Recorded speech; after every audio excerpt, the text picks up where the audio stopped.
Bueno, buenas tardes para todos. Para los que no me conocen, mi nombre es John Jairo Bocanegra. Yo soy docente de la Universidad de Antioquia,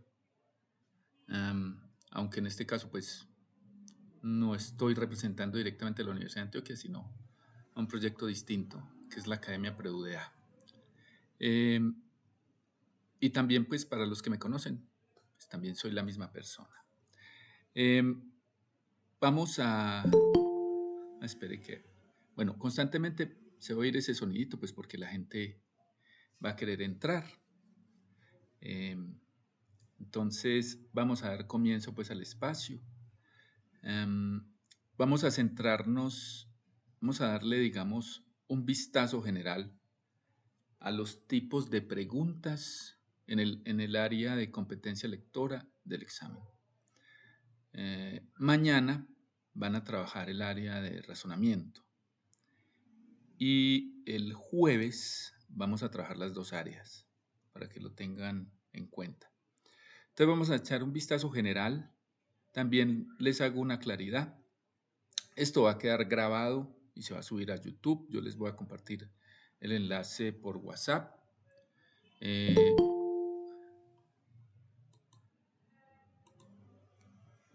Adicionalmente, también les digo que este es un espacio pues abierto, ¿sí? Ustedes son libres de participar en cualquier momento. Nosotros estamos es para ayudarles, para aportar un granito de arena para que les vaya bien en la prueba. Pues obviamente toda la prueba no se puede aprender en un momentico, pero yo pienso que cualquier cosa que uno aprenda le sirve. Por mi experiencia lo sé. ¿Sí? Bueno, entonces vamos a comenzar.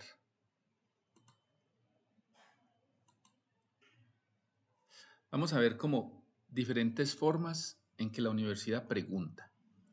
Para eso voy a utilizar diferentes preguntas de diferentes exámenes. ¿Sí? Todas las preguntas que les voy a mostrar son de pruebas originales de la UDA. ¿Sí? Hago esa aclaración porque hay que respetar los derechos de autor. También hago otra aclaración. La universidad no libera sus pruebas, es decir, la universidad, ellos no publican los solucionarios de las pruebas. ¿Sí?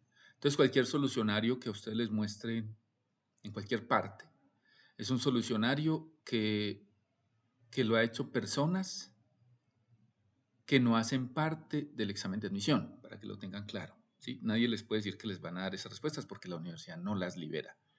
Lo que sí les puedo decir es que las respuestas que les voy a mostrar a estas preguntas han sido trabajadas por varios profesores, es decir, no son mis respuestas personales, sino que son respuestas que han llegado a consenso por varios profesores, para que lo tengan también en cuenta.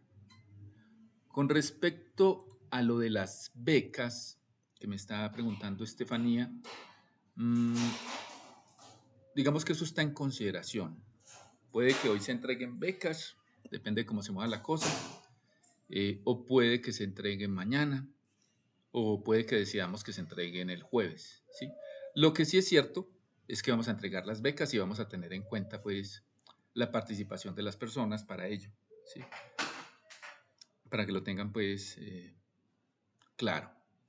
Bueno, entonces, digamos que, esperen que por acá me hablan por el WhatsApp, de pronto es alguien que me pueda entrar. Listo, no era nada. Bueno, entonces vamos a empezar por las excepciones, ¿sí?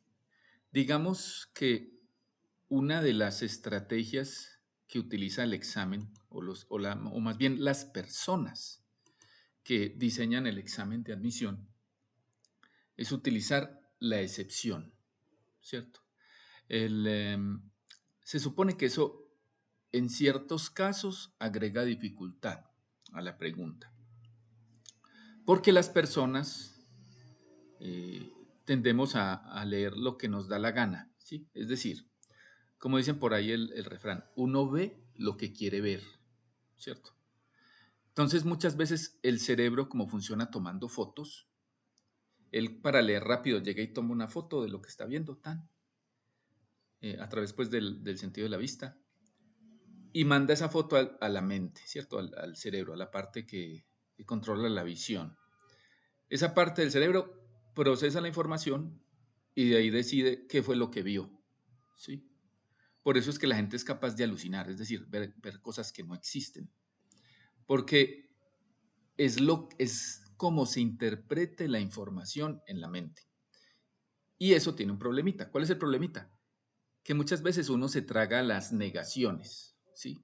Por ejemplo, la negación más común que aparece en el examen, que son las excepciones, los exceptos. Miremos esta pregunta. Esta es una pregunta de un examen de admisión. Según el autor, con el título El enigma de la poesía, el énfasis recae en la palabra enigma. Deme un segundo que alguien está intentando entrar.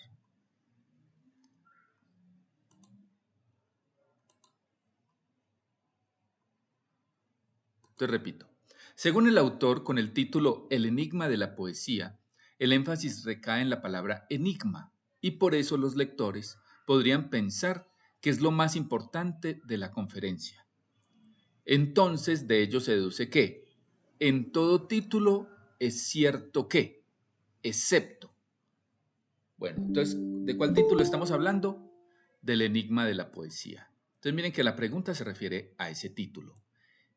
Y miren que esta pregunta se refiere solo a un pedacito de texto, ¿sí? Y nos da como unas condiciones a partir de ese pedacito de texto.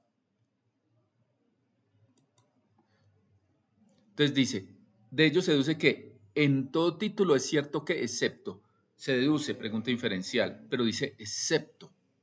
Eso quiere decir, cuando hay una excepción, que hay tres cosas que sí y una que no.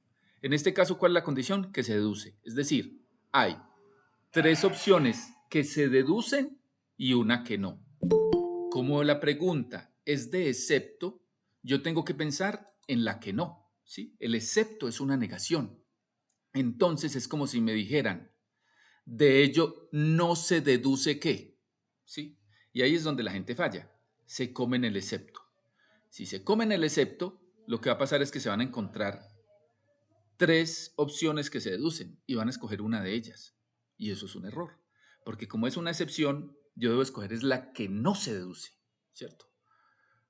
¿Cuál piensan que es la respuesta en esa pregunta?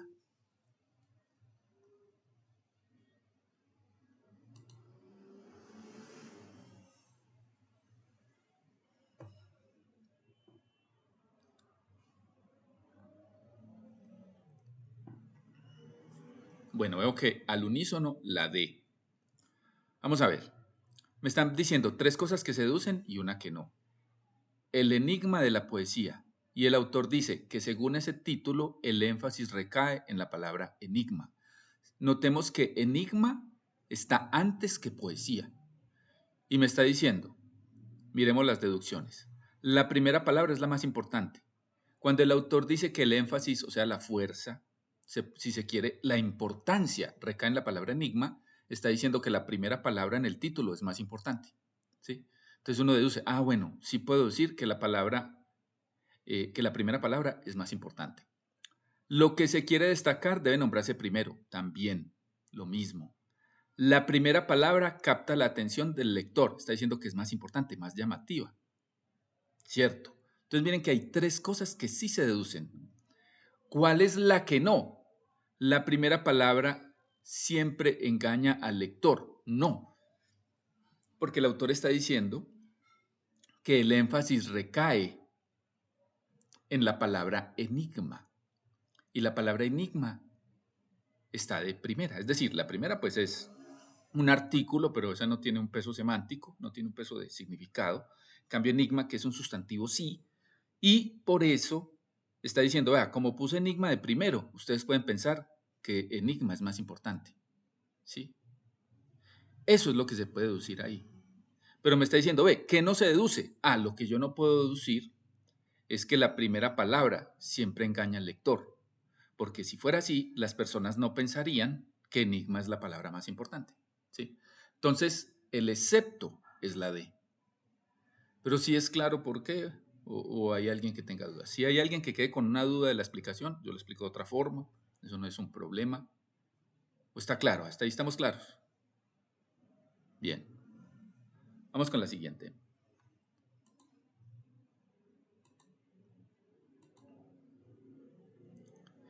El texto relaciona dos actitudes frente a la vida. Ojo que esto ya es otro texto, ¿cierto? Son preguntas independientes una de otra de diferentes exámenes.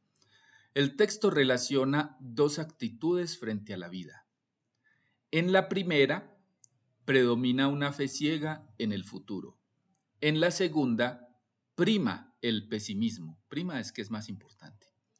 Un sujeto con la primera actitud pensaría que, excepto, entonces recuerden, el excepto es una negación.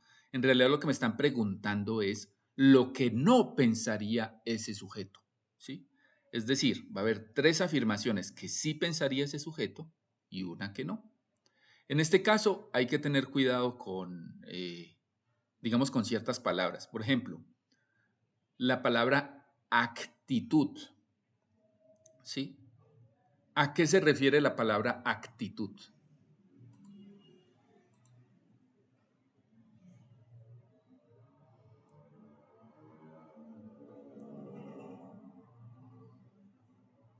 Pues lo digo porque sí, va por ese lado. Porque las personas a veces confunden las palabras parónimas como aptitud y actitud. O sea, aptitud con P y actitud con C.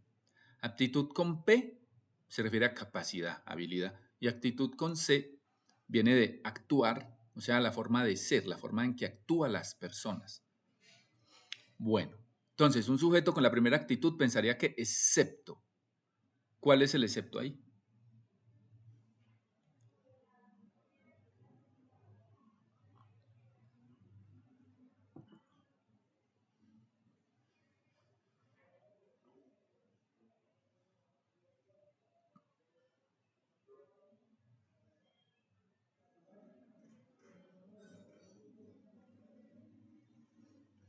Bueno, veo que también al unísono la D.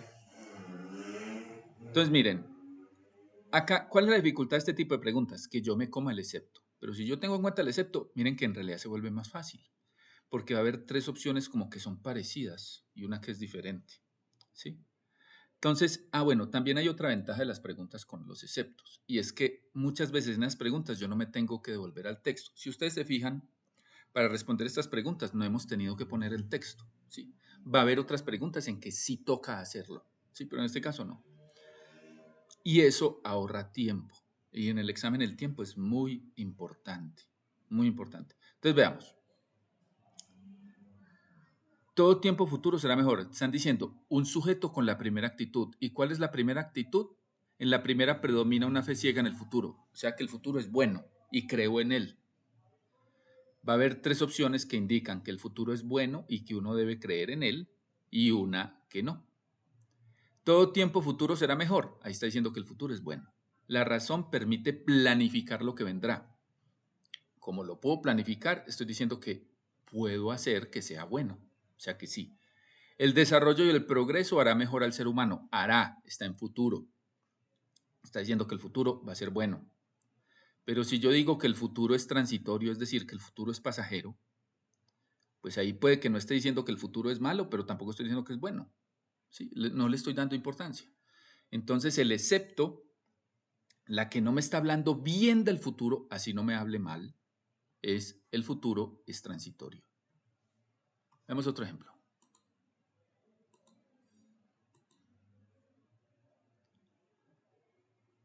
Dice, la actitud del niño respecto a sus juegos es la de quien los, excepto.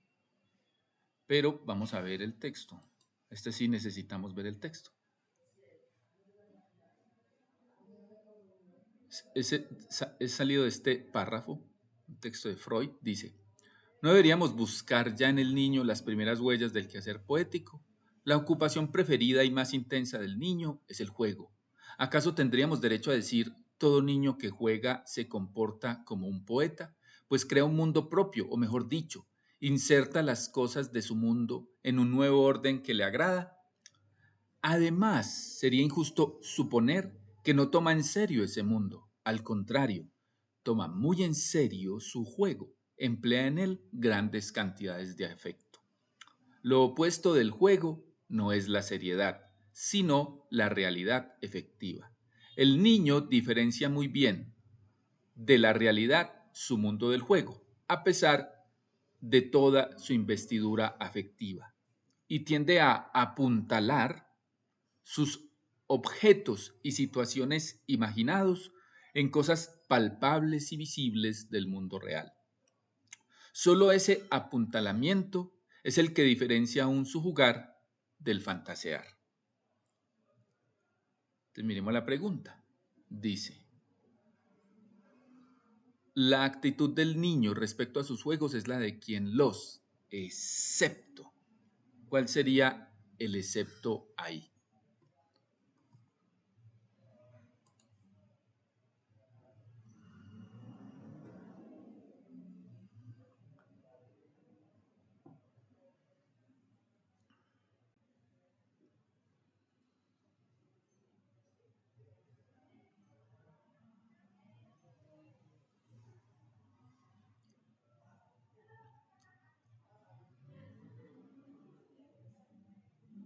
Bueno, veo que también se van quedando con la D. También aclaro algo.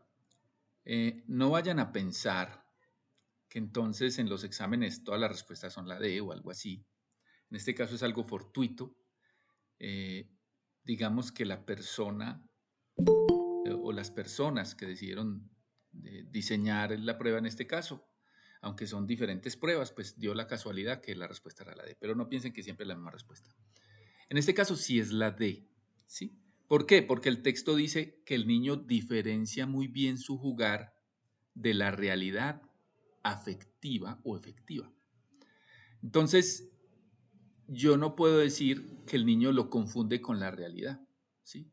Eso es lo único que yo no puedo decir. El texto sí dice que lo toma muy en serio.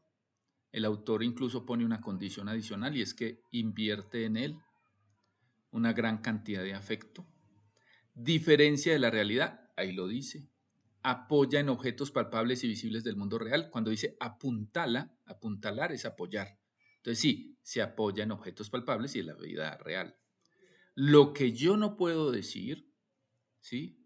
O lo que no se puede decir con respecto a la actitud del niño es que él confunda el juego con la realidad. No, él sabe, él está imitando la realidad, pero él sabe que eso no es la realidad. Él sabe que él está jugando, según Freud, ¿cierto? Según el texto.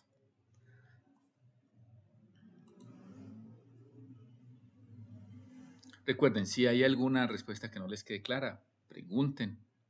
No hay preguntas tontas, tampoco hay tontos que preguntan. Todas las preguntas son importantes, ¿sí?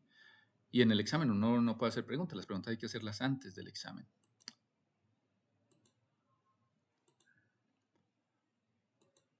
Bueno, otro de los tipos de preguntas que utiliza el examen y que a veces la gente comete el error de pensar que no es así, eso es un error, son los conceptos. A veces las personas piensan que eh, el examen de la UDA no se preguntan conceptos, que no se pregunta nada de memoria. Eso es cierto y es falso. Es decir, a mí no me van a preguntar, digamos, de memoria una definición o algo así, pero sí en una pregunta me pueden inquirir, o sea, preguntar, pues, sinónimo para no redundar, inquirir acerca de un concepto. Entonces yo necesito conocer ese concepto para poder responder. Les voy a mostrar ejemplos. De hecho, en el último examen, una pregunta de figuras literarias. Sí, lo recuerdo. En el último examen que se hizo a final del año pasado. Miremos esta pregunta que he sacado de un examen de admisión. Dice, disfemismo es una palabra o expresión decididamente despectiva o malsonante que se emplea en lugar de otra más usual. Según esta definición, la relación entre eufemismo y disfemismo se puede clasificar como D. Entonces miren que ahí no me están dando ningún concepto, es decir, solamente me están dando el concepto de disfemismo, ¿sí?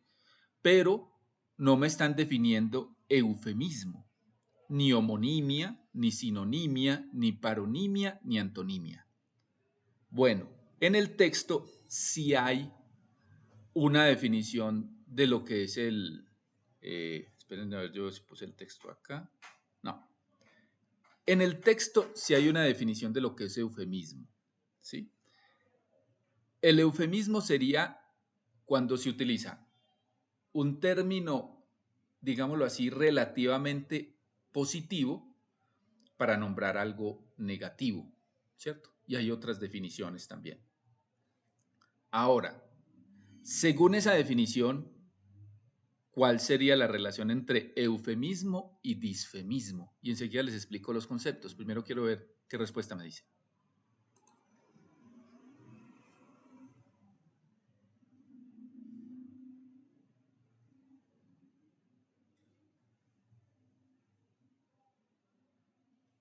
Listo. Sí, es la D. Son antónimos, porque los antónimos son las palabras que tienen significado contrario.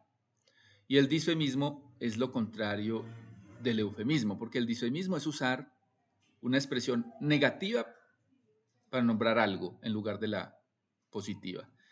Y el eufemismo es utilizar la positiva en lugar de la negativa. O sea, funciona al contrario. La homonimia es cuando dos palabras se escriben igual, ¿sí? Pero tienen distinto origen.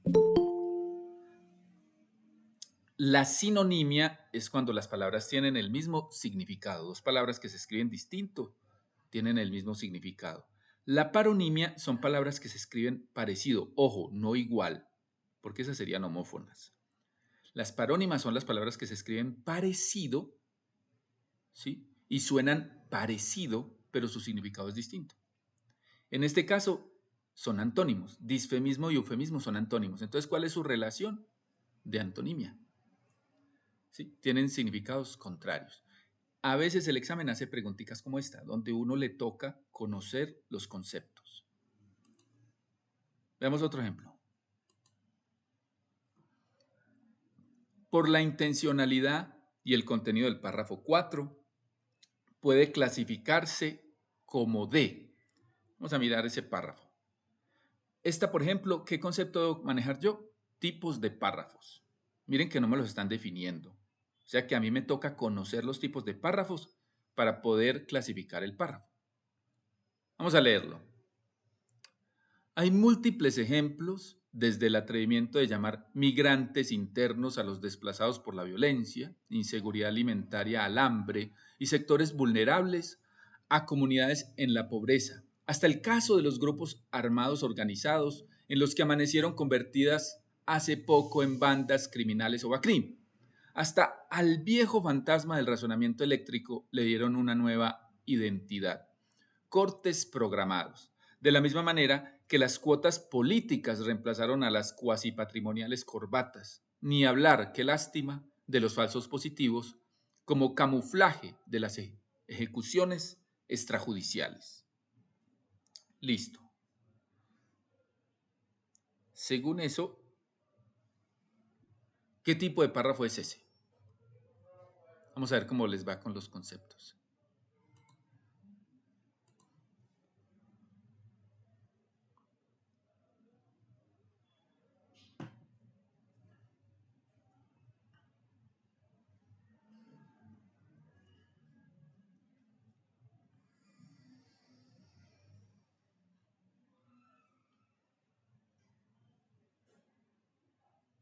Bueno, veo que solo dos respondieron.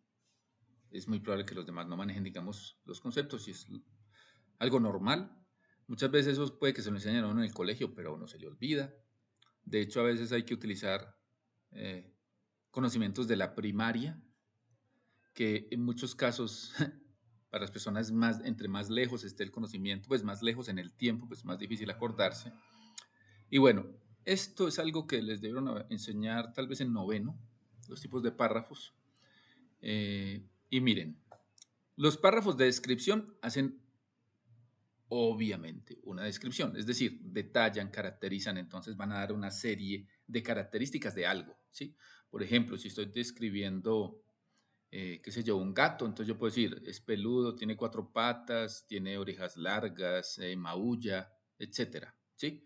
Doy una serie de características, o sea que, ¿qué caracteriza la descripción? Eso, va a mencionar características, es decir, va a tener, por ejemplo, adjetivos, ¿sí? Ah, si yo digo bonito, pequeño, peludo, adjetivos, ¿sí? Los párrafos de ilustración van a dar ejemplos, ¿sí? Ojo, no confundan ilustrar, que es algo que, digamos, se utiliza mucho en el medio, en el lenguaje común, ilustrar como dibujar, ¿sí? Ese es uno de los significados del verbo ilustrar, pero hay otro significado del verbo ilustrar que es ejemplificar, ¿sí? Ilustrar es un sinónimo de ejemplificar, o sea que ilustración también es un sinónimo de ejemplificación. Los párrafos de ejemplificación, o sea, de ilustración, son los que nos muestran varios ejemplos, ¿cierto? De un concepto en particular o de un caso o de un término que se está utilizando, ¿sí? Los párrafos de narración cuentan una historia, entonces ahí va a haber un personaje que realiza acciones en un tiempo y en un lugar determinados. Y los párrafos de argumentación van a tener una tesis y unos argumentos para defender esa tesis. Una tesis que es como una idea principal, o más bien es la idea principal en este caso del párrafo, pero es discutible, ¿cierto? Ya eso es muy profundo meternos en explicar cada párrafo, pero básicamente esa es la descripción básica de lo que es cada uno de los párrafos. Entonces, si nos devolvemos al texto,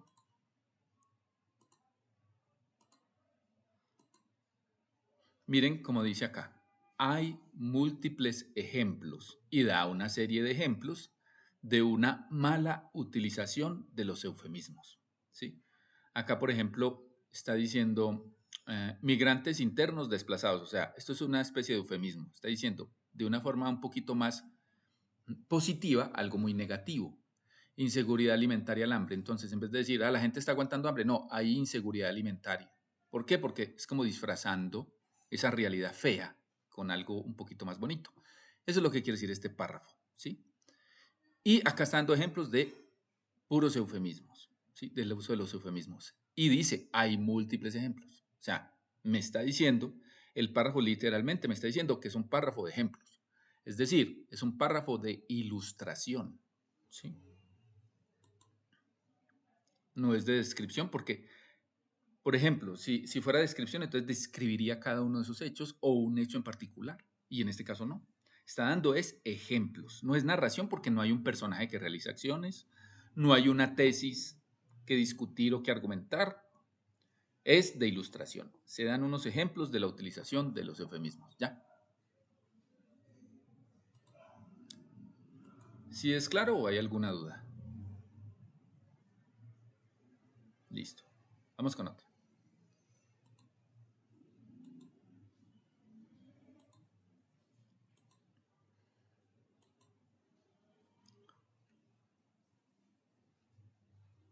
La expresión un velorio donde falte chibolito no tiene ni pizca de gracia, párrafo 3, manifiesta un sentido. Entonces acá me dan unos conceptos, pero ahí sí me los están definiendo al menos por encima, ¿cierto? Irónico, puesto que se quiere dar a entender que él no es tan gracioso. Hiperbólico, ya que se exagera la importancia de Chibolito en los velorios al referir que es infaltable. Metafórico, pues se habla indirectamente del velorio como un evento cómico. Paradójico, porque contrasta la tristeza de la muerte con la alegría de Chibolito. Acá está el párrafo. Dice, a menudo son los propios dolientes quienes lo solicitan como bufón, pues saben que su presencia le garantiza compañía al difunto. También sus vecinos le avisan cuando alguien acaba de fallecer, y a veces él mismo está pendiente de los carteles de exequias que los deudos de los difuntos pegan en las paredes. En soledad, y en varios barrios del sur de Barranquilla es popular la frase según la cual un velorio donde falte chibolito no tiene ni pizca de gracia. Entonces acá la pregunta es por la frase. Un velorio donde falte chibolito no tiene ni pizca de gracia. Ahí, ¿cuál sería el sentido?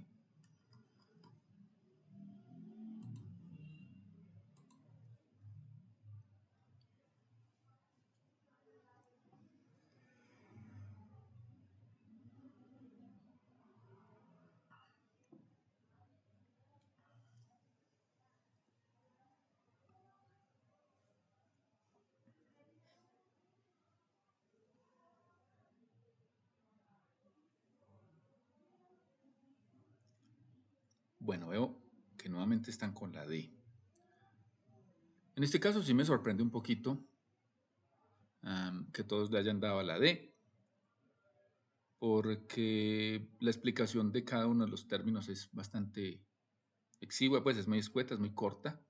Entonces tal vez no les haya quedado con claridad esa explicación de las opciones, pero los veo muy bien. Efectivamente es la D. Miren, la ironía es decir lo contrario de lo que se quiere decir, ¿sí? Y digamos que acá no quieren decir ni que el velorio es gracioso ni que el velorio no es gracioso, pues no, no es una ironía, ¿sí? No es una exageración, o sea, hiperbólico, porque el autor está describiendo, digamos ahí, un hecho de cómo se ve a Chibolito en la comunidad de Barranquilla o de Soledad, en Atlántico, ¿sí? Que es un personaje que va a los velorios y cuenta chistes. Metafórico, que por ejemplo es un error que también comete mucha la gente y es, bueno, ¿esto qué figura literaria es? La única figura literaria que conozco, metáfora, pongamos que eso es metáfora, ¿sí? En este caso no cayeron. No es metafórico porque yo no estoy comparando nada con nada, ¿sí? Es decir, cuando hay una metáfora, hay una comparación indirecta. Por ejemplo, si yo digo, em, tu sonrisa, em, tu sonrisa es la luna llena, ¿cierto? Para decir, qué sé yo, que es blanca y grande o qué sé yo. En este caso estaría comparando la sonrisa con la luna, ¿sí? Pero miren que ahí no dice que Chibolito es gracia o el velorio es gracia o el velorio es Chibolito. O sea, ahí no hay metáfora. Yo no estoy comparando nada con nada, ¿sí? Entonces, ahí no hay metáfora. Paradójico, sí, sí hay una paradoja. La paradoja es cuando yo pongo juntos en una misma frase conceptos que aparentemente no van juntos. Por ejemplo, si yo digo, como dijo el ciego, amanecerá y veremos. Eso es paradójico, porque un ciego, ¿cómo va a decir eso si es ciego? ¿Sí? Entonces aquí también hay una paradoja. La paradoja está en que hablan de velorio y al mismo tiempo hablan de gracia en el velorio. Entonces estoy poniendo dos conceptos que aparentemente no van juntos, ¿cierto? Porque si yo veo la palabra velorio sola, yo pienso, bueno, tristeza, ¿cierto? La gente va a un velorio a llorar al difunto, a despedirse de él, es un momento triste.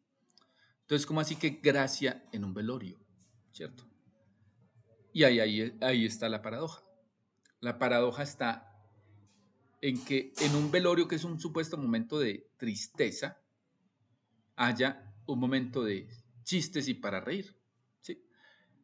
Ahí está la paradoja.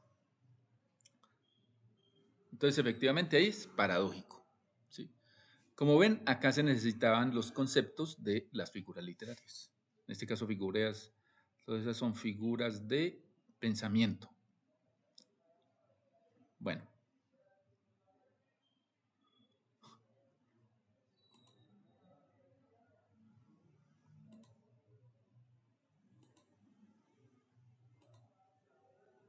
los verbos. Los verbos también son, digamos, un aspecto muy importante en cualquier texto. O sea, no solo para las preguntas, sino también para los textos. ¿Sí? Es muy importante entenderlo. El español tiene 300.000 palabras. Las personas en promedio solamente utilizan 300 palabras para comunicarse con los demás. El vocabulario del examen yo diría que está entre 2.000 y 5.000 palabras aproximadamente. Y a veces la cascarita está ahí, en no saber la definición de un verbo. También hay una cosa muy importante y es que la parte más importante de la oración es el verbo. ¿Sí? Una oración tiene sujeto y predicado. El predicado, el núcleo del predicado siempre es el verbo.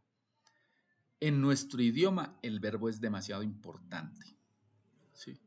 Hay oración si hay verbo, si no hay verbo no hay oración. Así de simple. Entonces, digamos que a veces el problema está en el verbo.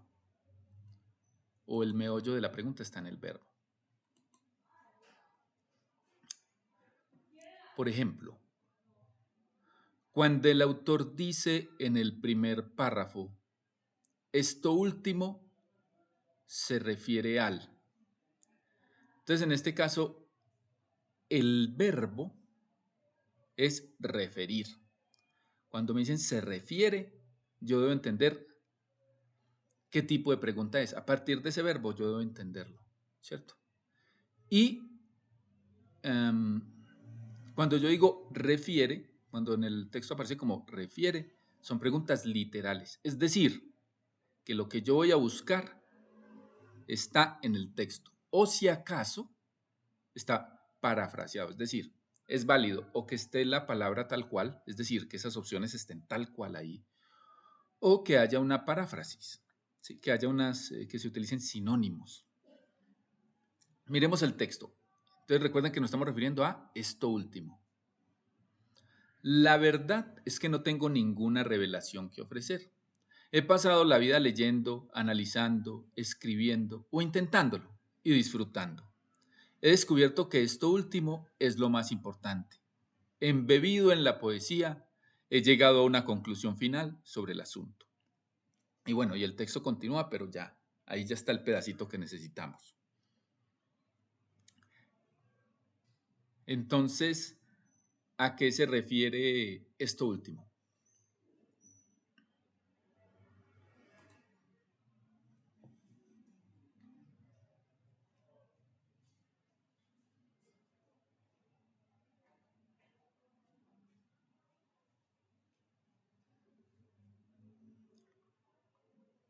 Vamos a volver al texto.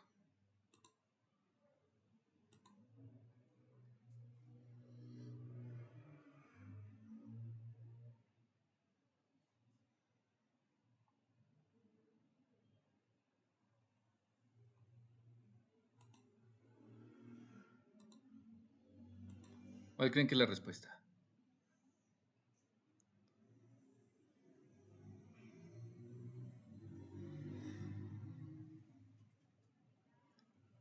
Muy bien, es la B, ¿cierto?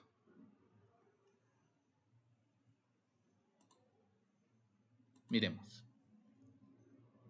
La verdad es que no tengo ninguna revelación que ofrecer. He pasado la vida leyendo, analizando, escribiendo o intentándolo y disfrutando.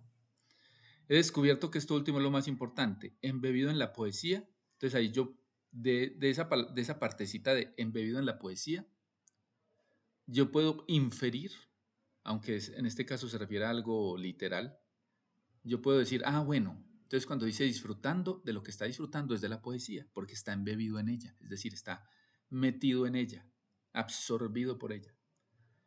Y esto último, eso se llama un referente anafórico. Esto último se refiere a algo que está antes en el texto. ¿Sí? Es algo que está antes en el texto. Entonces yo tengo que mirar qué es lo que está inmediatamente antes en el texto. ¿Por qué? Porque dice esto. ¿Sí? Cuando yo digo, pásame esta silla, se refiere a la que está cerca. Si yo digo, pásame aquella silla, es la que está lejos. Como dice esto, se refiere a lo que está cerca. O sea que yo tengo que buscar, cuando se refiere a esto, qué fue lo que se mencionó que está más cerca de la palabra. Pero tiene que ser anterior, ¿cierto? Tiene que estar antes de la palabra. O sea, no me sirve lo que esté después. En este caso, lo que está antes es ese disfrutando, ¿cierto? Dice escribiendo y disfrutando. He descubierto que esto último, o sea, ese disfrutar, es lo más importante. Efectivamente, ahí sería disfrutar. Muy bien, ahí es la B de bueno. El disfrute de la poesía. Veamos otro ejemplo. Del párrafo 2 se deduce que el lenguaje no refleja la noción de la realidad, el lenguaje y la realidad están íntimamente ligados, la realidad se usa para maquillar el lenguaje, la transformación del lenguaje moldea la realidad. Miremos el párrafo.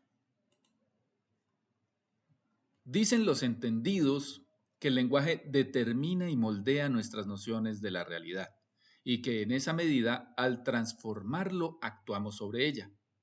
Pero hay quienes creen que debe ser al revés, de manera que la transformación de la realidad termina reflejándose en el lenguaje, camino más largo y empinado.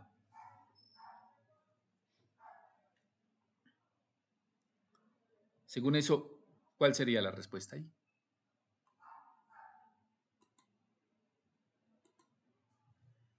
Ah, sí, enseguida les comparto el link de la siguiente reunión. Lo que pasa es que normalmente estas reuniones las utilizo desde mi cuenta de la U, pero el servidor de la UDA está caído y con una cuenta que no sea de ese tipo, solamente permite 1 hora por reunión. Entonces enseguida les comparto el link de la siguiente reunión para hacerla ahí mismo, para conectarla. Ya se los comparto.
Bueno, ahí ya se los compartí por el WhatsApp.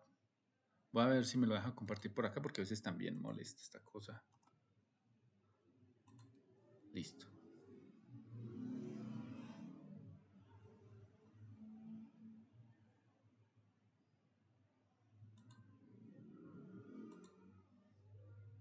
Bueno, a ver, veo que me dijeron la B.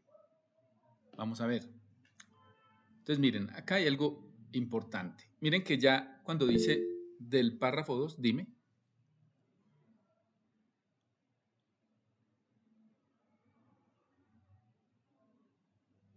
Alguien levantó la mano, pero tal vez se le fue. Bueno, miren que aquí cuando dice del párrafo 2 se deduce que, o sea, me está utilizando, tranquilo Samuel, está utilizando la palabra deducir, el verbo deducir. O sea que esta pregunta es inferencial, es decir, la respuesta no va a estar tal cual en el texto. O sea, en el párrafo no está tal cual la respuesta. A mí me toca inferir de lo que leo del párrafo cuál de esas opciones es. Entonces, explico esta y se conectan entonces al siguiente link. Entonces, miren, acá me dice, el lenguaje no refleja la noción de la realidad. O sea que está diciendo que el lenguaje y la realidad no se relacionan. El lenguaje y la realidad están íntimamente ligados. Está diciendo que hay una relación entre el lenguaje y la realidad, que es una relación cercana, importante. La opción C, La realidad se usa para maquillar el lenguaje. Entonces ahí está diciendo que la realidad es modificada por el lenguaje, ¿cierto? Eh, o incluso está diciendo que más bien la realidad le sirve al lenguaje, o sea que es más importante el lenguaje, ¿sí? La transformación del lenguaje moldea la realidad. Entonces ahí está diciendo que el lenguaje modifica la realidad, ¿sí? Entonces, si miramos las opciones y nos devolvemos al texto, el texto hay dos cosas que está diciendo. Está diciendo que el lenguaje moldea la realidad, pero también está diciendo que primero está la realidad y después el lenguaje. O sea, en el primero, el lenguaje está primero y luego la realidad. Y en el segundo, está primero la realidad y después el lenguaje. Es más importante la realidad en la segunda parte y es más importante el lenguaje en la primera parte, ¿sí? Y hay un conector adversativo. Entonces, acá, por ejemplo, hay una cascarita. ¿Cuál es la cascarita?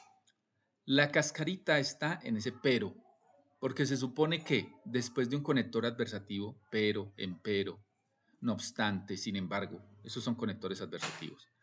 Cuando hay un conector adversativo, me está indicando que hay una contradicción. Es decir, lo que yo dije antes del conector se opone a lo que yo digo después del conector. Y se supone que es más importante lo que digo después. Pero ¿en qué está la cascarita? El autor no está diciendo, pero la transformación de la realidad termina reflejándose en el lenguaje. Si él lo dijera así, es más importante eso. Pero él dice, hay quienes creen. O sea que él en realidad lo único que está haciendo es contrastar dos opiniones distintas y no le está dando más importancia a ninguna, porque él no está hablando en primera persona, ni lo está poniendo como una afirmación. Él está poniendo, dice, hay quienes creen. O sea que lo está poniendo como una posibilidad. Entonces acá él me está dando dos posibilidades contrarias y no le está dando más importancia a ninguna, aunque utilice ese conector adversativo. ¿Por qué? Porque él no está hablando en primera persona y porque está diciendo quienes creen, o sea que no le está dando tanto peso a la afirmación. En ese caso, yo tengo que escoger una opción que cuente las dos partes, es decir, que por un lado me esté diciendo que el lenguaje es el que determina la realidad y que por otro lado me esté diciendo que la realidad es la que determina el lenguaje. Y resulta que no hay ninguna opción que me diga eso tal cual, pero sí hay una opción que no se descarta, que es la B. Porque ahí está diciendo que las dos cosas se relacionan y eso es algo que yo puedo inferir del texto. Efectivamente, en ese párrafo yo me doy cuenta que el lenguaje y la realidad se relacionan, ¿sí? Solamente que en la primera parte del párrafo es más importante uno que otro y en la segunda parte del párrafo es más importante otro que uno, ¿sí? O sea que yo no puedo escoger ni la A, ni la C, ni la D. ¿Por qué? Porque, por ejemplo, la A se está quedando solo con un pedacito. La D se está quedando solo con un pedacito, ¿cierto? De hecho, la A me está negando el párrafo. Y la C y la D se quedan con un pedacito. Entonces, lo único que yo puedo escoger ahí es, vea, el lenguaje y la realidad están íntimamente ligados. Si el autor dice que esto modifica a tal cosa o que tal cosa modifica esto, es porque esto y tal cosa están relacionados. Es decir, el lenguaje y la realidad están relacionados. Ahora, puede estar relacionado de una forma o de otra, pero están relacionados. Y eso no lo puedo descartar. O sea que la opción correcta es la B. Sí, queda claro.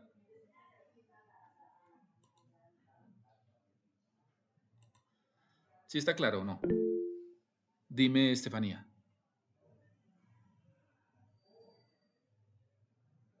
No te escucho. Veo que levantaste la mano, pero no te escucho. Listo. Entonces ahora conéctense al otro link. Voy a desconectarme y se conectan al otro link.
bueno, espere. Voy a avisarles a los del WhatsApp que ya estamos en este link. Denme un segundo. Y también voy a compartir la presentación.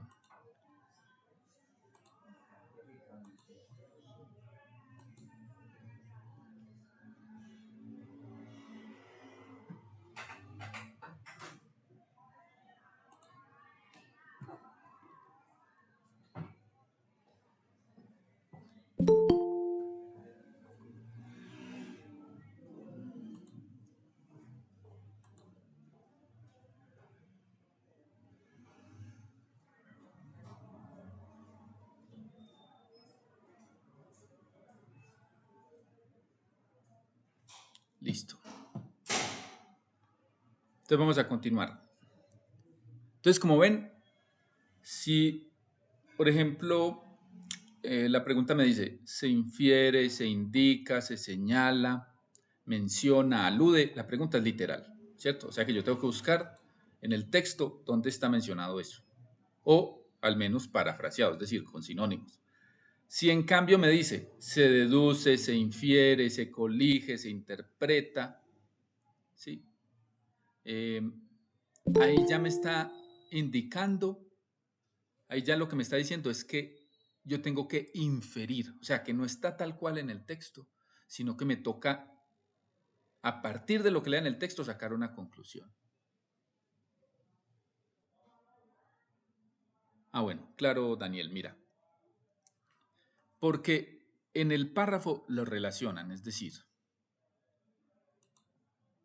el párrafo me dice dos cosas, me está diciendo el párrafo, dos cosas que son un poquito opuestas, pero mira que mencionan los mismos dos elementos. En la primera parte me dice, el lenguaje determina la realidad. Y en la segunda parte me dice, la realidad se transforma y se refleja en el lenguaje. Entonces, mira que tanto en lo que dice antes del pero como en lo que dice después del pero, está mencionando y está relacionando la realidad y el lenguaje, ¿cierto? En la primera parte es más importante el lenguaje porque es el que determina la realidad. En la segunda parte es más importante la realidad porque es la que modifica el lenguaje. Entonces, en la primera parte hay una relación en la cual el lenguaje determina la realidad. Entonces, la relación entre el lenguaje y la realidad es que el lenguaje la determina. En la segunda parte hay una relación en la cual la realidad determina el lenguaje, modifica el lenguaje. Esa es la relación en la segunda parte. Entonces, mira que en los dos pedazos de ese párrafo se está diciendo que están relacionados. ¿Sí? No importa qué tipo de relación. Y de hecho esa es la ventaja de la opción. ¿Sí? Porque si la opción fuera demasiado específica, yo la podría descartar, ¿cierto? ¿Por qué? Porque y de hecho ese es el problema de las otras opciones. Si yo digo que el lenguaje no refleja la noción de realidad, me estoy oponiendo a un pedazo del texto, ¿cierto? Si yo digo que la realidad se usa para maquillar el lenguaje, eso es un pedacito del texto. Si yo digo que la transformación del lenguaje moldea la realidad, eso es un pedacito del texto. Pero si yo digo que el lenguaje y la realidad están íntimamente ligados, eso se puede aplicar a todo el texto, porque en todo el texto, en todo ese párrafo, me está diciendo que el lenguaje y la realidad se relacionan. Ahora, mira que la opción no me dice qué tipo de relación, y por eso mismo no se puede descartar, ¿cierto? Por eso esa es la opción correcta.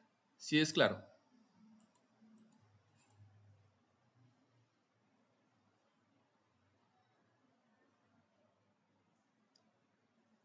Sí, exacto. Sí, exacto. Es eso. Y es porque, por ejemplo, si la pregunta fuera literal, si no utilizara el verbo seduce, sino que, por ejemplo, dijera se refiere. Ah, me están preguntando por un pedazo del texto que está tal cual. Entonces ahí sí yo tengo que ir tal cual como está en el texto. Pero como dice se deduce, yo puedo sacar una conclusión, así sea muy general. Y en este caso la conclusión es muy general. ¿Sí? Lo que pasa es que las otras conclusiones no son válidas. ¿Sí? Es decir, no son válidas porque no me abarcan el párrafo. Y mira que ahí dice del párrafo 2, no está diciendo de un pedacito del párrafo 2, no, ahí dice del párrafo 2. ¿Sí? Bueno, miremos otra.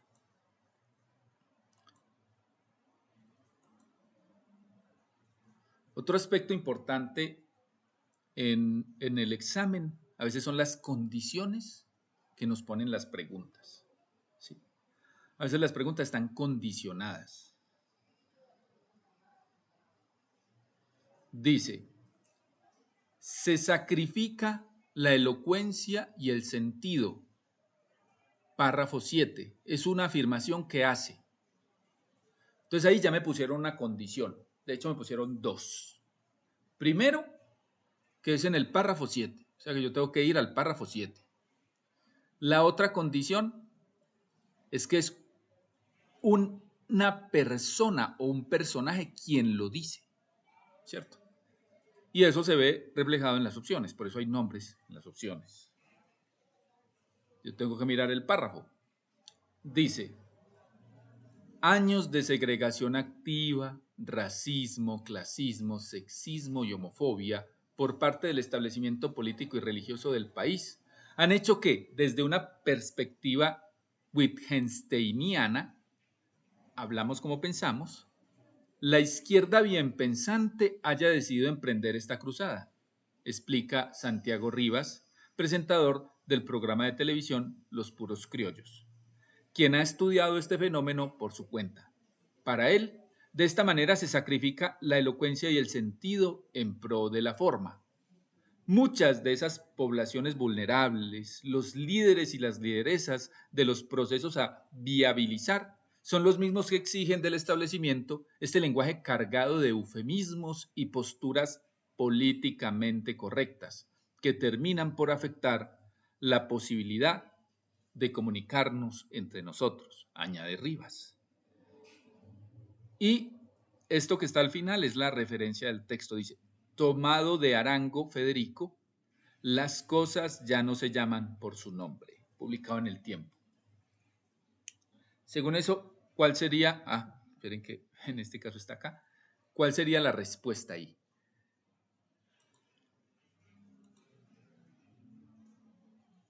Con mucho gusto, Daniel.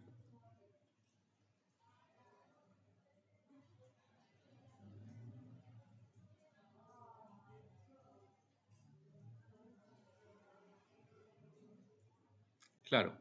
Entonces, miren, recuerden que lo que van a buscar es este pedazo. Se sacrifica la elocuencia y el sentido.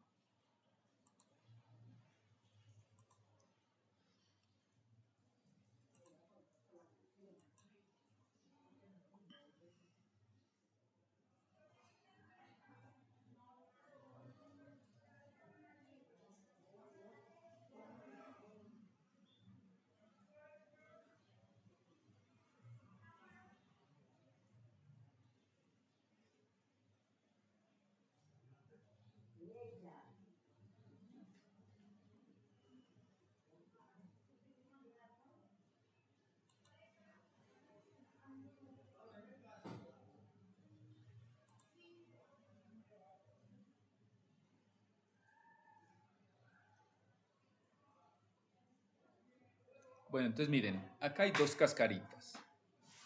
¿Cuáles son las dos cascaritas? Y es que hay que cumplir las condiciones. Primero, lo que me están preguntando es solo este pedazo. No me están preguntando por todo el párrafo, ¿cierto? Entonces yo tengo que mirar dónde está mencionado ese pedacito. Dice, para él, bueno, ¿quién será él? Explica Santiago Rivas. Se refiere a Santiago Rivas. Para él, de esta manera se sacrifica la elocuencia y el sentido. Entonces es Santiago Rivas, ¿sí?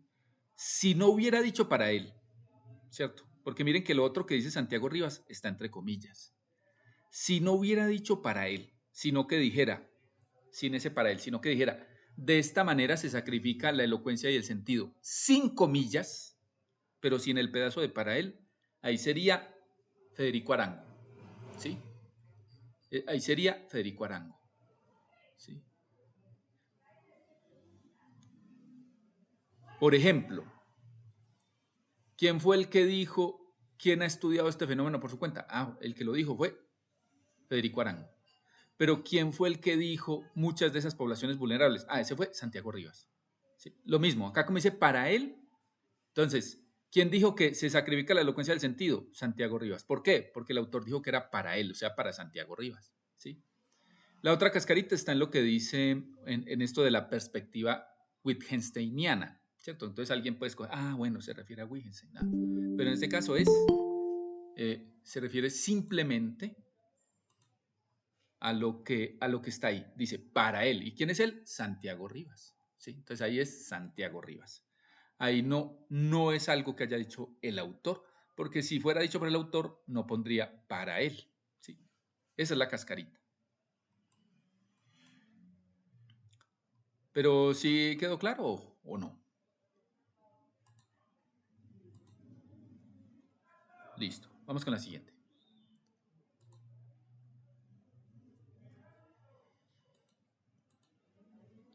Con las expresiones guiño y buen hombre, párrafo 2, el autor se refiere respectivamente a. ¿Sí? Entonces tenemos columnista latinoamericano orador, golpe en el hígado del mismo, un orador latinoamericano, uso de la palabra, el uso del lenguaje rebuscado del orador. Vamos a mirar. Todos tenemos una lista de palabras que nos chocan, que nos golpean en el hígado. ¿Qué tal los vocablos inconmensurable, inenarrable y magnanimidad? Durante mucho tiempo sentí que no me gustaría tener de cuñado a alguien que se exprese de esta forma, pero ahora, cuando veo que un columnista de prensa escribe el día retropróximo en lugar de decir ayer, no preparo la soga de la horca, sino que simplemente me río. Cuando escucho a cualquier orador latinoamericano diciendo que la depuración de las costumbres políticas es un propósito nobilísimo e insoslayable, no me acuerdo de Cicerón, sino de Cantinflas. Por eso insisto, sonrío y hasta lo tomo como un guiño que el buen hombre me hace para que no me aburra. Entonces miren, aquí, ¿en qué me tengo que fijar? Las expresiones guiño y buen hombre. ¿Y a qué se refiere cada una de ellas? Como dice respectivamente, entonces, primero es a cuál se refiere guiño y segundo es a cuál se refiere buen hombre. ¿Sí? Si no dijera respectivamente, ahí no estaría obligado a tener ese orden. Pero como dice respectivamente, estoy obligado a tener ese orden. Me devuelvo al texto. Recuerden que está al final. Y hasta lo tomo como un guiño que el buen hombre me hace para que no me aburra. ¿A qué se refiere guiño y a qué se refiere buen hombre?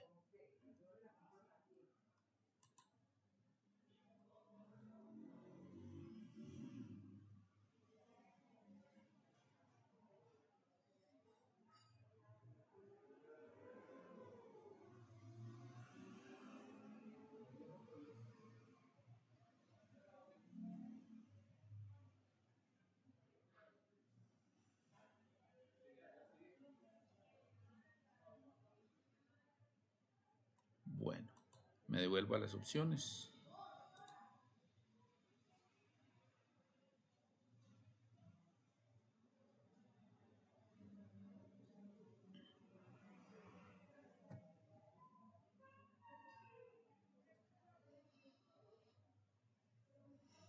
Bueno, entonces vamos a mirar. Bueno, parece que al unísono están con la D. Entonces, el párrafo me está hablando del uso de los eufemismos, ¿cierto? O más bien del uso del lenguaje rebuscado. ¿Sí? Entonces él empieza diciendo que esas palabras son rebuscadas, ¿cierto? Se entiende pues de lo que él dice que esas palabras son rebuscadas, tanto que le chocan, empiezan como chocando. Pero después pasa de que le choquen a que le den risa, ¿cierto? ¿Y quién le provoca esa risa? Quienes usan ese lenguaje rebuscado. Y él da algunos ejemplos. Habla de orador, habla de periodista, ¿sí? O sea que no se está quedando con uno solo. Otra cosa es, si él hubiera dicho, ve, el día retropróximo, ¿a quién se refiere? Bueno, no, eso lo dijo el columnista de prensa, pero él no se está refiriendo al día retropróximo. Él se está refiriendo a la palabra guiño y a la palabra el buen hombre. Y en este caso eso aplica tanto a ese periodista como a ese orador latinoamericano, ¿cierto? Es decir, a cualquiera que utilice ese lenguaje rebuscado. ¿cierto? No solo a uno de los dos, sino a cualquiera que utilice ese lenguaje rebuscado en su discurso. Ahí.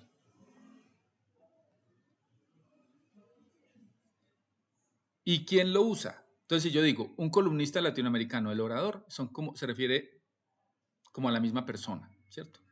Eso no se referiría al guiño, eso se referiría al buen hombre nomás. Y tiene que ser que el primero se refiere al guiño y el segundo al buen hombre. Golpe en el hígado, el mismo es como el autor no se refiere a sí mismo, pues. ¿Sí? Y el guiño no es el golpe en el hígado, el guiño es incluso es un término positivo, golpe en el hígado es algo negativo, entonces no. Orador latinoamericano sería el buen hombre, estaría en un orden inverso, ¿cierto? Entonces no me sirve, porque tiene que ser en el mismo orden, porque dice respectivamente. Entonces el guiño se refiere al uso del lenguaje rebuscado, ¿cierto? Que en este caso él lo toma como algo que lo hace reír, ¿sí? En ese pedacito lo toma como algo que lo hace reír. Y el orador, es decir, cualquier persona que dice un discurso, en este caso, el orador que utiliza ese lenguaje rebuscado. Y miren que no dice el orador latinoamericano, sino que dice el orador. O sea, cualquiera que utilice ese lenguaje rebuscado. Un orador es el que dice un discurso, ¿sí? En este caso, el discurso incluye ese lenguaje rebuscado. Entonces, la respuesta correcta es la D, porque guiño le corresponde a uso del lenguaje rebuscado y buen hombre al orador, ¿sí? Claro que el autor pues lo dice un poquito ahí con doble sentido, pero sí, a eso se refiere él, a la D. Vamos a ver otra.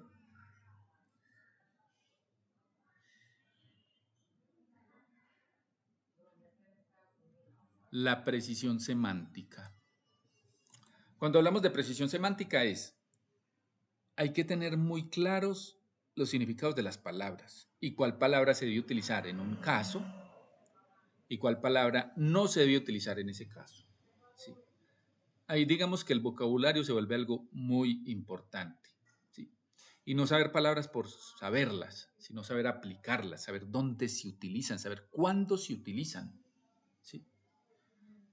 O sea que hay que tener en cuenta cosas como el contexto, por ejemplo. Para eso ahí es donde entra la precisión semántica. Miremos un ejemplo. En la frase del párrafo 1, todo lo hermoso es amable. El término amable significa.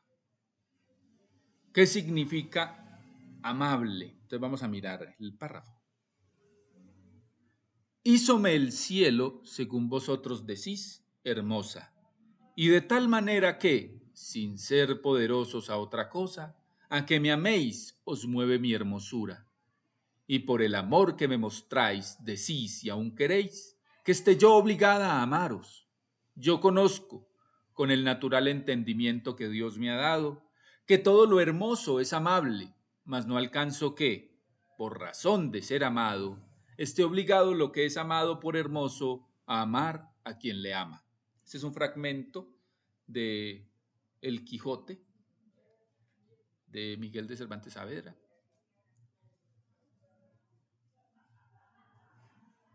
Y vamos a ver, en ese párrafo, cuando se dice todo lo hermoso es amable, ¿qué significa amable?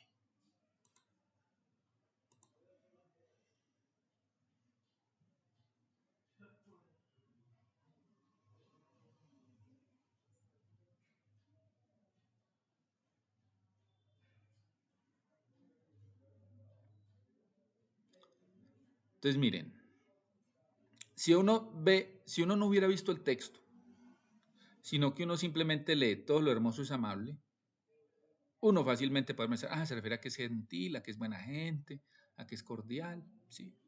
Pero cuando uno ya se fija en el texto ya le da un contexto a uno y uno dice, bueno, en el texto se están refiriendo al amor. O sea que en este caso, eso tiene que relacionarse con el amor. Efectivamente sería digno de amarse. De hecho, etimológicamente, ble quiere decir cualidad de, ¿sí? Y ama en este caso se refiere al amor. Entonces, cualidad de ser amado o una aplicación pues válida también es Digno de amarse. Digno de amarse. Dame un segundo. Bueno, vamos a ver otro ejemplo.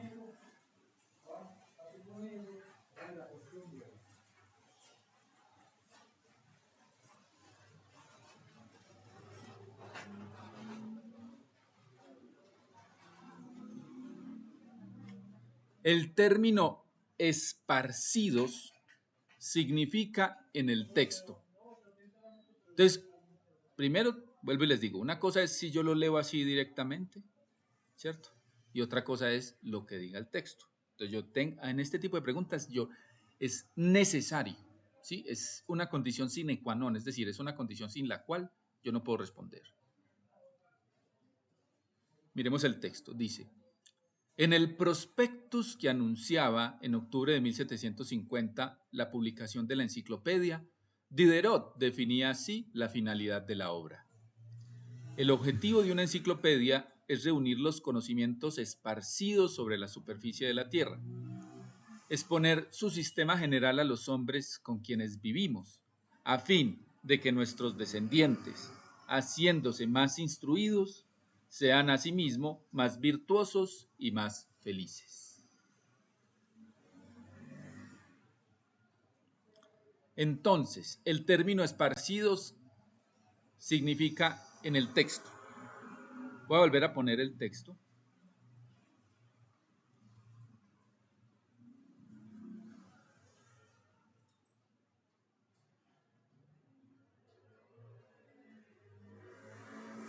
¿Y a qué se refiere esparcidos?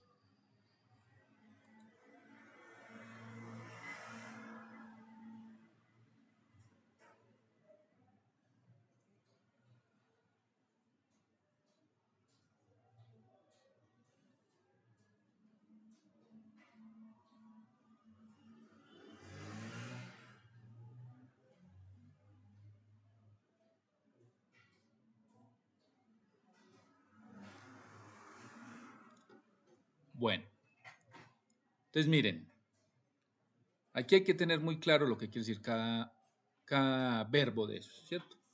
Difundir puede verse de varias formas. Por ejemplo, si yo digo que yo difundo una información, entonces yo estoy comunicándola, ¿cierto? Pero también es como que yo la estoy comunicando a todo el mundo, ¿cierto? Estoy repartiendo esa información a diestra y siniestra. Si yo digo que yo arrojo algo, entonces yo lo estoy tirando, ¿cierto? También hay que tener en cuenta que tener arrojo es ser valiente, ¿sí? Si yo digo que está algo expandido, o el verbo expandir se refiere a ser más grande, ¿sí? Y si yo digo extender, es hacer más amplio, ¿sí? Si yo digo extensión, se refiere a la amplitud, al tamaño, ¿cierto? Entonces estoy como aumentando el tamaño también. Ojo, eso es lo preciso. En este tipo de preguntas hay un problema. ¿Cuál es el problema?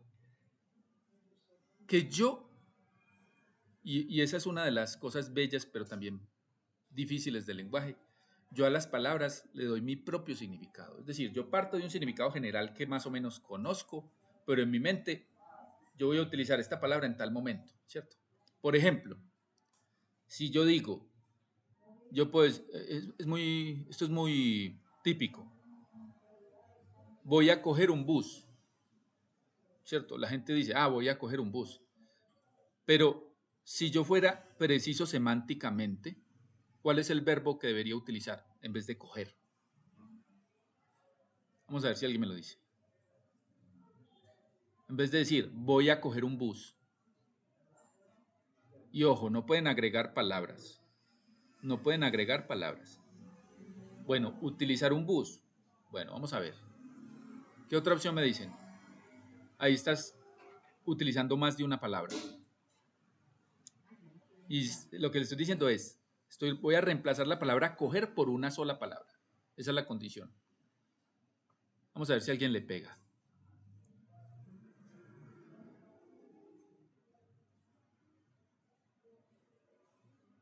Tomar. Bueno, miren, ustedes todos están utilizando palabras que utilizan en ese sentido, y no solo ustedes, sino la gente, ¿cierto? Pero recuerden que tomar es un sinónimo de agarrar, exacto, pero en realidad yo no es que estoy cogiendo el bus con mi mano, ¿cierto? Yo no lo estoy agarrando y sujetando, no. El verbo preciso para eso sería abordar. Subir es cuando yo voy de abajo hacia arriba, ¿cierto? Y en este caso es abordar porque es un medio de transporte. ¿Sí? De hecho, el que más se le acercaría sin ser preciso sería montar. ¿Sí? Porque el caballo también se considera un medio de transporte. Pero el más preciso es abordar. ¿Sí? Y la gente no utiliza ese verbo, sino que utilizan el verbo, bueno, coger, voy a tomar un bus. ¿Sí? Y no, tomar se refiere a beber, eh, coger es agarrar, incluso tiene hasta significados vulgares. ¿Sí? Entonces la gente utiliza coger para todo, utiliza ese verbo para todo. Entonces, una de las cosas que hace la gente es que simplifica el lenguaje. Eso está bien y no tan bien. Es decir, está bien en el sentido de que es más fácil que se comuniquen unos con otros. Se entiende. Cuando alguien dice, voy a coger un bus, le entienden a qué se refiere, ¿cierto? No van a pensar que es que él lo quiere tener en la mano o alguna cosa vulgar, sino que van a pensar que que él quiere abordar el bus, es decir, él quiere mm, entrar en el bus y utilizarlo como medio de transporte. Y para eso el verbo preciso es abordar. En este caso es lo mismo. Yo, dentro de los significados que yo conozca, de pronto yo puedo decir, ve, extender, expandir, pero resulta que no. Como lo está utilizando el autor, ¿sí? Cuando él se refiere a, eh, por acá dice, no, es que me devolvió donde no era. Cuando él dice, el objetivo de la enciclopedia es reunir los conocimientos esparcidos sobre la superficie de la Tierra, como estamos hablando de conocimiento, ¿cierto? Yo el conocimiento no es algo que lo tiro, no es algo eh, que lo agrando, ¿cierto? O que le aumento el tamaño, sino que más bien es algo que tiene que ver en uno de sus aspectos con la comunicación. Y en ese caso, digamos que el conocimiento es algo que se comunica, acá cuando dice esparcido se refiere a eso, a comunicar pero a varias personas, a un grupo. Y en ese caso, el más preciso sería difundir. ¿Sí? Entonces acá sería la difundidos. Pero es una cuestión de precisión semántica. Este tipo de preguntas son difíciles porque requieren que uno conozca y de hecho entienda cómo se utiliza una palabra, porque no es que yo me sepa el significado de la palabra, no. Es que yo también entienda cuándo la puedo utilizar. ¿Sí? Ve, cuándo se utiliza el verbo abordar. El verbo abordar se utiliza cuando yo voy a referirme a un medio de transporte, ¿cierto? Entonces voy a abordar un avión, voy a abordar un barco, voy a abordar un bus, voy a abordar un taxi, voy a abordar una moto. Pero la gente diría, no, pues moto, muy raro, ¿cómo voy a utilizar ese verbo para una moto? ¿Cierto? Es válido para la moto como medio de transporte, ¿sí? Por eso les decía que montar también estaba cercano. Voy a montar moto, se refiere a eso, a utilizarla como medio de transporte.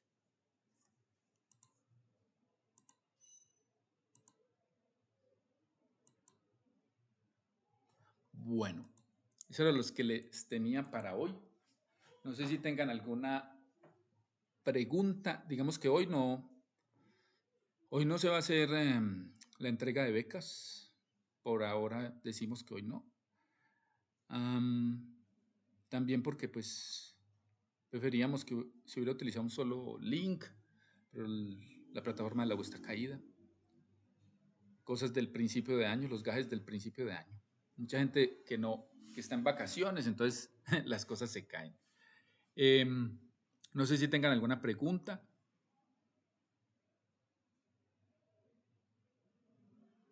O sea, de hecho en el PREU, cuando estamos hablando pues de un preuniversitario, se trabajan los simulacros, ¿cierto? En nuestro caso, cuando nosotros hacemos el PREU, pues trabajamos muchos simulacros que son exámenes originales de la U. Y aparte de eso, si hay tiempo, se utilizan también otros textos que son del mismo tipo. Pero, por ejemplo, que yo me voy a poner a leer una novela y que eso me va a servir para el examen. La verdad es que no. ¿Sí? O sea, a mí me sirve haber leído muchas novelas en mi vida, ¿cierto? Eso sí. Pero que yo en este rato de acá al examen de admisión, que puede ser, qué sé yo, mayo, lo más probable es mayo, entonces yo me voy a poner a leer una novela, eso no me sirve de mucho. ¿Por qué? Porque yo estoy leyendo un solo tipo de texto, que en este caso sería un texto narrativo, y un solo autor, que es el autor de la novela. Pero en cambio, si yo leo textos más cortos de diferentes tipologías y diferentes autores, eso sí me sirve, ¿cierto? De hecho, nosotros en el PREU les compartimos, pues cuando hacemos el PREU, les compartimos libros, compendios de textos de los que se utilizan en la U. ¿Sí? Porque en la U se utilizan diferentes tipologías y se utilizan textos más cortos o fragmentos de textos. Entonces no es buena idea pegarme yo de un solo libro, no. La ideal para prepararse para el examen es leer las diferentes tipologías, narrativo, argumentativo, expositivo, descriptivo, y leer distintos autores. ¿Sí? ¿Por qué? Porque la U no utiliza siempre el mismo autor. ¿Sí? Hay unos autores favoritos, pero la verdad es que si yo miro los últimos dos exámenes, son autores que no habían utilizado nunca. ¿Sí? Entonces ahí ni siquiera con los favoritos solos me puedo quedar. Lo ideal es yo estar preparado para leer cualquier tipo de texto de cualquier autor, porque así es como trabaja la U. ¿Alguna otra pregunta?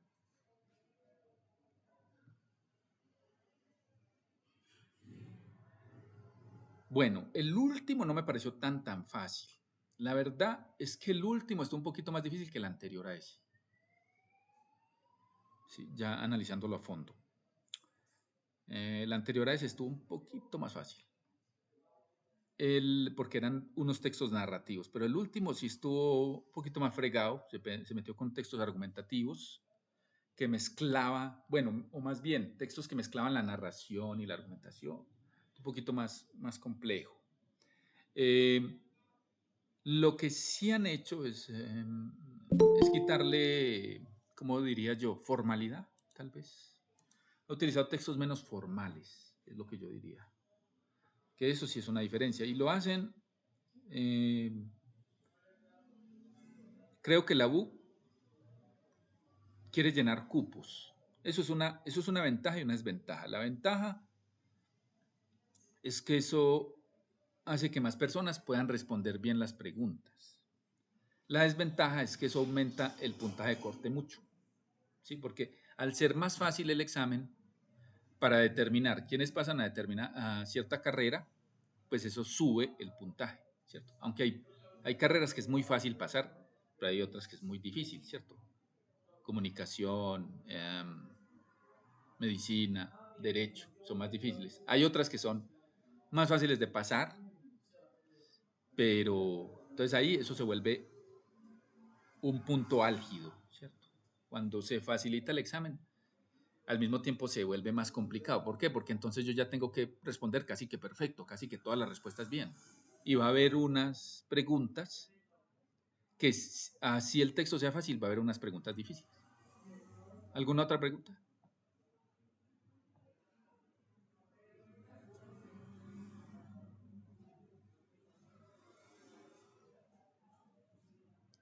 Bueno, si no hay más preguntas, entonces mañana quedan cordialmente invitados. Mañana se va a trabajar razonamiento para que lo tengan en cuenta. El link se los comparten pues por el grupo.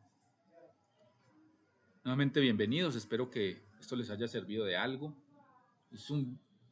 Es digamos, ver el examen de una forma muy global, desde algo muy general, pero es otro punto de vista, ¿cierto? Eh, y creo que también es válido y es útil, ¿sí? Ya para profundizar, pues bueno, ahí sí ya se necesita más tiempo. Les deseo una feliz noche, es un gusto conocerlos. Ya saben que les voy a compartir la grabación. Sean bienvenidos, que les vaya muy bien, Dios los bendiga. Y les recuerdo mi nombre, John Jairo Bocanegra. Hasta luego. Con mucho gusto.